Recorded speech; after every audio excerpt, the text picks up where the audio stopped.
Again, I want to point out that Wells uses a lot of what's called U substitution. As you study math further, you're going to hear people say that all the time, U substitution, U substitution. I'm not sure why U became such a popular letter, but it did.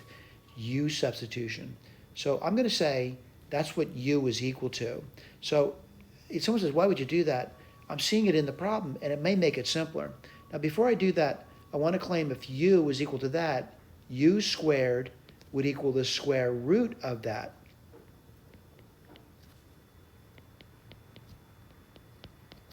Then the question comes, do I see those things? Do I see the U? Do I see the U squared? I do. This is the U squared. This is the U. So what I do, I write it down. So it's going to be U squared, then it's 2U minus 15 equals 0. What do you get over here? You get an equation that can be factored. All right, it's quadratic. That's U plus 5U minus 3. It worked beautifully. Now there's two answers to this, by the way. The U could be minus 5. I'll write this over here. Or the U could be 3. It's important you understand what U is, though. And U is the fourth root. The fourth root's principal. It cannot be negative. So this is no good. This is the only one that I think is going to work. I'll write this one down for you. All right. Ooh, error. I need to correct.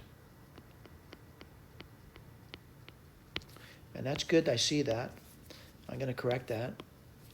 All right, let's go back. Let's keep rewriting it. Not square, but raise both sides to the fourth power.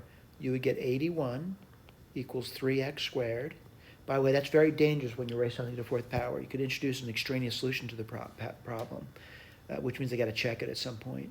Minus 2x plus 16. Then you get 0. 3x squared minus 2x. I can't take 81 from 16. That's going to be minus 65. Let me just check that. 65. Yeah, that's good. And then I got to factor it. Now look over here, and it looks doable. I'm going to say 3x and x is no choice in that. 65's got choices, by the way. And I'm going to say 5 and 13. Yeah, I'll do that. Why is that? 3 times 5 is 15. 13 times 1 is 13. And they do differ by 2. So what do you do over here? I guess it would be minus this, but I'll check it.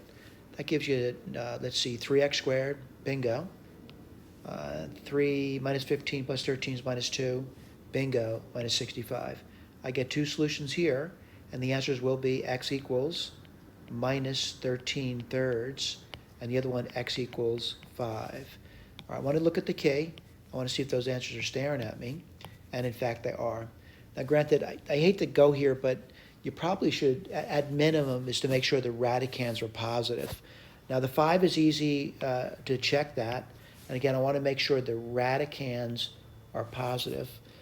And what do you get? Well, 3 times 5 is, 5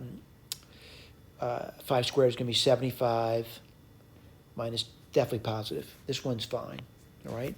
Let me check the minus 13 thirds, and immediately, without doing much computation, it's going to be a positive number, positive number. What I mean by that, each term is going to be positive, so certainly the radicand is positive. Am I really checking it? Not really. I'm just checking to make sure that the radicands are not negative. These are good, though. All right? Thank you.